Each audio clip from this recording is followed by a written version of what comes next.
सभी को जोहार साथियों, हमारे प्यारे छात्रों। आज का टॉपिक से आप लोग के लिए है मनुष्य के हृदय की संरचना के बारे में जानकारी प्राप्त करना है। तो चलते हैं, हम आप लोग को ले चलते हैं मनुष्य के हृदय की जानकारी। मनुष्य के हृदय कैसे काम करता है।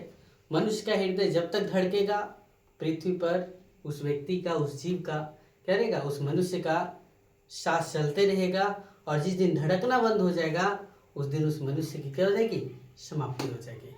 तो मनुष्य के हृदय की थोड़ी सी संरचना है जानकारी, फिर इसके बाद एक एक करके पूरे डिटेल्स में दिया हुआ है। हम लोग एक एक करके वीडियो देखेंगे। ये क्लास 10 का चैप्टर है जय प्रक्रम, और उस जय प्रक्रम में हम लोग यहाँ पर कल श्वसन तंत्र के बारे में पढ़े थे।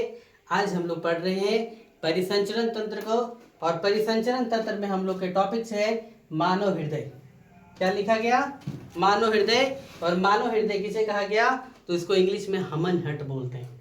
मानव हृदय कैसा आकार का है, तो शंकु के आकार का है। जो हमारा मुट्ठी बनता है ना, तो मुट्ठी जिस प्रकार से बनता है उसी प्रकार से है, यानी शंकु आकार होता है ना। इसका आकार लगभग 5 गुने यानी 5 इंच का लंबा और 3.7 इंच का क्या होता है, चौड़ा होता है। हृदय का वजन जो नापा गया है, तोला गया है ना, वो कितना है, 300 ग्राम है। यह किससे, तो एक झिल्ली से घिरा हुआ होता है। मनुष्य का हृदय किससे घिरा हुआ है, एक झिल्ली से घिरा हुआ है। और इस झिल्ली को क्या कहते हैं, पेरिकार्डियम मेम्ब्रेन कहते हैं। क्या कहते हैं इसे, पेरिकार्डियम मेम्ब्रेन कहा जाता है। हृदय एवं झिल्ली के बीच एक द्रव पाया जाता है। जहाँ झिल्ली भी है और हृदय होकर बीच में एक द्रव पाया गया, उस द्रव को पेरिकार्डियम फ्लूइड कहा जाता है। जो क्या करता है, हृदय को जैसे कहीं चोट लग गया तो हृदय क्या करता है, ब्लड यानी ये क्या बोलते हैं इसको, द्रव, उसको बचाता है ना। जो हमारे बाहरी चोट या आघात से क्या करता है, बचाता है। क्यों, क्योंकि ये चिपचिपा पदार्थ दब जाता है लेकिन हृदय पर चोट पहुंचने नहीं देता है। हमारे हृदय को 2 भागों में बांटा गया है ना। तो बायां भाग और दायां भाग। क्या क्या टॉपिक्स लिखा, बायां भाग और कौन सा, दायां भाग, है ना। तो बाएं वाले भाग को हम लोग सिस्टेमेटिक हार्ट कहते हैं, और दाएं वाले भाग को पल्मोनरी हार्ट कहा जाता है। समझ रहे हो, बायां वाले को क्या कहा गया, सिस्टमिक हार्ट कहा गया, और दायां वाले को क्या कहा गया, पल्मोनरी हार्ट कहा गया। हृदय का ऊपरी भाग चौड़ा होता है। हृदय का ऊपरी भाग कैसा होता है, चौड़ा, तथा नीचे वाला भाग क्या होता है, संकरा होता है ना। हृदय के ऊपरी भाग को आलिंद कहा जाता है। हृदय के ऊपरी भाग को क्या कहा जाता है, आलिंद कहा जाता है, और नीचे वाले भाग को क्या कहा जाता है, नीले कहा जाता है। तो हृदय में आलिंद 2 गो, बायां आलिंद और दायां आलिंद, और कौन सा, बायां नीले और कौन सा, दायां नीले है। अर्थात कह सकते हैं कि हमारे हृदय में कितने कक्ष हो गए, 4 कक्ष। कितने कक्ष हो गए, 4 कक्ष होते हैं। मनुष्य के शरीर में रक्त का परिसंचरण के लिए वाहिकाएं होती है। मनुष्य के शरीर में ब्लड चलने के लिए क्या होता है, परिसंचरण के लिए वाहिकाएं होती है। नहीं तो ब्लड एक जगह से दूसरे जगह नहीं जा पाएगा, जिसे नाम दिया गया सीरा और क्या, धमनी। ये बड़ा टॉपिक है, सीरा और कौन सा, धमनी। हम लोग सीरा के बारे में जानते हैं और धमनी के बारे में जानते हैं। एक एक करके सारी कहानी को देखेंगे। तो धमनी क्या है, तो देखो धमनी जो है ना, उसमें क्या करता है, शुद्ध रक्त बहता है। धमनी में क्या बहता है, शुद्ध रक्त का प्रवाह होता है। और धमनी क्या करता है, शुद्ध रक्त को हृदय से लेता है और पूरे शरीर के हर एक भागों में क्या करता है, पहुंचाने का काम करता है। धमनी के द्वारा क्या होता है, शुद्ध रक्त को हृदय से शरीर के इन भागों तक क्या पहुंचाया जाता है।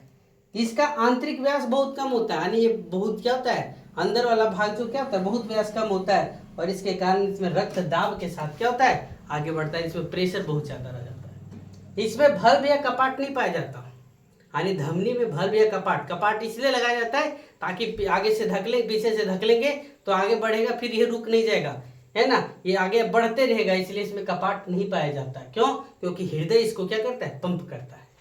इसकी दीवार या भित्ति मोटी होती है, और खाली होने के कारण धमनी थोड़ा सा मोटा होता है। मोटा होने के कारण इसकी सीरा यानी आपस में क्या होती है, इसकी जो दीवार है वो चिपकती नहीं है। और यह समानता हम लोग के ऊपर से देखेंगे तो नहीं दिखा पता चलेगा। ये समानता जो हाथ है ना, हाथ है, शरीर के अंदर भाग क्या है, नीचे धंसा हुआ रहता है। इसका रंग गुलाबी या थोड़ा क्या लाल होता है ना। एक अपवाद है, हम लोग पहले क्या जाने कि धमनी क्या करता है, शुद्ध खून को लेकर के जाता है पूरे शरीर में। लेकिन एक अपवाद क्या जाता है कि जो धमनी है ना, फेफड़ा को जो खून भेजता है ना, धमनी का मुख्य काम है हृदय से पूरे शरीर में हृदय से क्या करना, पूरे शरीर में खून को ले जाना।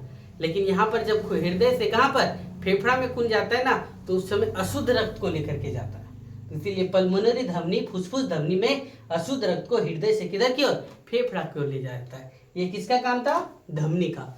आगे का टॉपिक सब लोग देखेंगे सीरा। कौन सा देखेंगे, सीरा। इसमें अशुद्ध रक्त का प्रवाह होता है।